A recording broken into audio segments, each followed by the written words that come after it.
Mental illness. I talk a lot about the narcissists, but I'm going to talk about myself. Because in looking at the total sum of my life and, being somebody that has, in many times in my life, experienced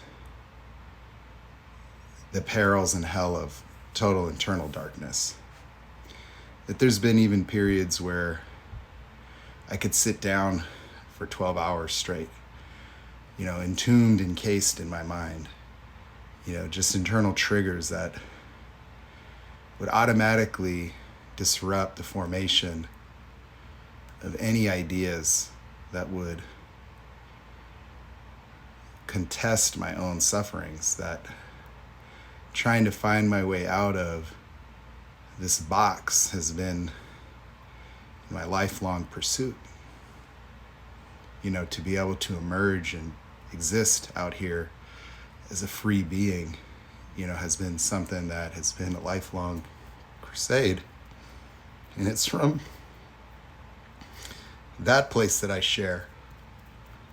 Because, I can look at it and understand, what the pain is like for people, especially people that are subjected to narcissistic abuse. I get a lot of questions about, my credentials or my background. But as somebody that discovered narcissistic personality disorder on TikTok, I didn't have time for that person to get a degree or a certification. And I understood as I started to share my experiences that it made a difference for other people. And so I don't come here to speak from an academic expertise or assert righteousness.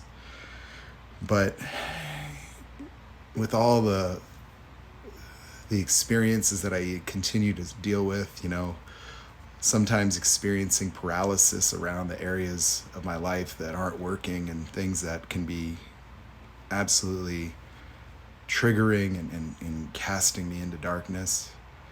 It feels like having lived in a reality of nothing but booby traps in a persistent struggle for emergence.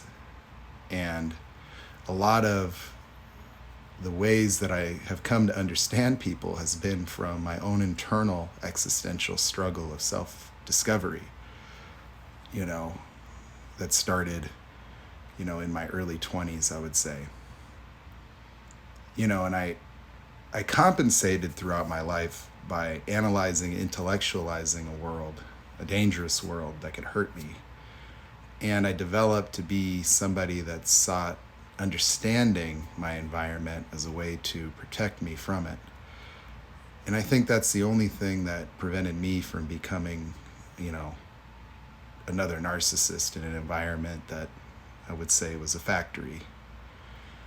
And I can say with certainty that most, if not nearly all of my relationships throughout my life were defined by those types of pathological people, where independent of my relationships with these types, I did not for myself exist, that the things that I can do for others in service of others would be where I would find freedom, where my creativity and abundance and knowledge would make a difference. But if ever asked about myself, it would be the most triggering experience that I could imagine. And I had to even retroactively go back to college just to talk with the professors that at earlier stages of my life recognized me when I couldn't, where on many levels intellectually I understood what they thought about me was true, and on an emotional level I could just feel a retraction, almost an inwardly directed anger, a all-pervasive knowledge of my own brokenness, that I lived with imposter syndrome.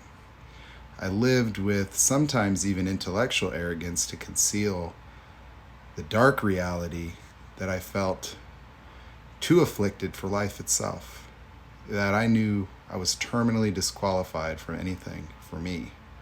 and that the best I could do would be to exist in servitude of the dreams of other people, that my dreams, if I can co-create them in parallel with people I love, then I would have a chance at life.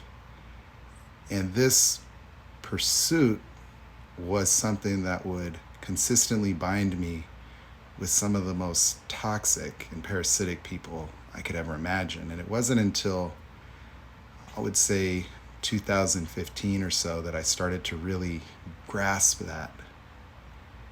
I didn't know what codependency meant. I just knew that it was time for me to go on my own. It was time for me to have my own business. It was time for me to test myself against reality. And so while everybody else is pursuing success, I was just pursuing existence, pursuing being able to just have a life where, in a sense, I admired the ordinary nature of other people, that I knew that they didn't necessarily, have to fight their way from seemingly an insurmountable hole of darkness, that I couldn't describe the process of trying to discover myself from within myself while fighting myself, while the analytical processes of my mind were just so deeply entrenched in self-reflection, scouring my being to find what was broken, what was missing. Just a self-triggering state of catatonia at times where I couldn't even talk to people. I couldn't let people see me like this. And to be able to, examine my life from a bird's eye view, was where I found salvation. That I don't know if you would call it dissociation, but there were periods where I would have a break from that all-pervasive anguish. And I could look at it, and I could see the structures of it, and I could see vicious circles, and look at my life, and I realized that was my salvation. And the challenge has been maintaining myself in a mind of immense gravity, where I could see that the pathological dimensions of my being were structuring my existence. And when I would reemerge, I would find myself in a life that I could barely recognize. Like, who built this? Like, how could I go this long without doing laundry? What would prevent me from being able to lick a stamp and put it on an envelope? Like, why would I live in paralyzing fear of meeting guidance counselors? What is it that makes me unable to make eye contact with people or sit in a car and, while appearing normal on the outside, being in a state of total anxiety, walking up and approaching groups of friends and experiencing a complete lack of belonging that would build to a threshold within a certain time frame, causing me to have to leave and walk away, and living a life in pursuit of mere belonging, and making the mistake of aspiring to be ordinary like the people around me that I admired.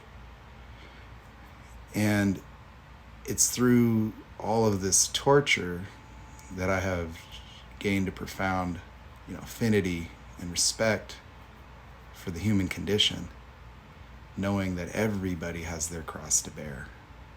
Everybody. And this has just been mine. And I wouldn't trade it. I couldn't trade it. Because it's a gift. Life is truly a gift.